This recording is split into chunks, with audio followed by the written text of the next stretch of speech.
دادگاه عالی تاجیکستان روز 26 اکتبر دو ساکن ترسانزاده اسماعیل سمیع و رمضان مرادوف را برای دست داشتن در چند مورد آدمکشی و رازنی در سالهای جنگ شهروندی 15 سال از آزادی محروم کرد. حکم خود را هر دو بیوک سابق دسته توشف رمضان در محبس نظامش سخت ادا خواهند کرد. مرکز مطبوعات دادستانی کل تاجیکستان گفت پرونده این دو جنگی سابق بر اساس کودکس جنایتی تحریر سال 1961 بررسی شده است. بنا به مواد پرونده سمیف اسماعیل حلیموویچ و مرادوف رمضان نظراللهویچ در دوام سالهای 1996 1998 به دسته متشکل توشف رمضان که در دهه قشبلاق کلخوز دوستی شهر ترسونزاده جایگیر بود شامل شده، با سلاح‌های گوناگون آتشفشان مسلح گردیده جنایت‌های مخصوصا وزنین از قبیل بندیتیسم، رازنی و کشتار قصدانه را صادر نمودند.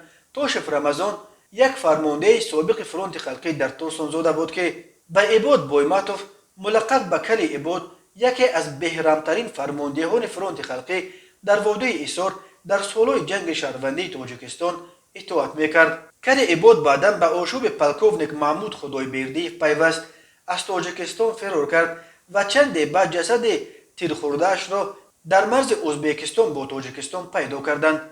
مرکز مطبوعات دادستانی کل یکی از جنایت‌های این دو جنگجوی را چنین تصویر کرده است.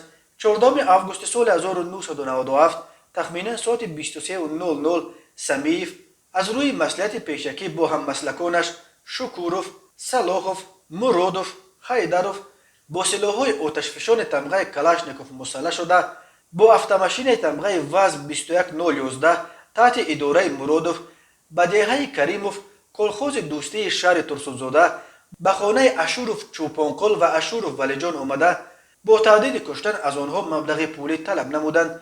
مادر اشوروف ها اشورو و نقره از داخل خانه $1200 ایالات متحده امریکا و 700,000 روبل تاجیکی برآورده به سمیف داده است، ولی نامبردگان با مقصد آشکار نشدن این کردارشان کشتار قصدانه فرزندان این خاندان اشوروف چوپانقل و اشوروف ولیجان را با استفاده از سلاح آتشفشان با بیرحمی مخصوص صادر نموده از جای حادثه غیب زدند. جنگ شهروندی در تاجیکستان سال 1992 آغاز یافته سال 1997 با امضای سازشنامه صلح بین حکومت و اتحاد نیروهای مخالفین به انجام رسید.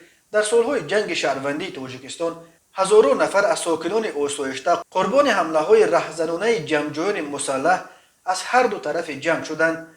جمع عمومی قربانیان جنگ شهروندی تاجیکستان را تا 100,000 نفر برآورد می‌کنند.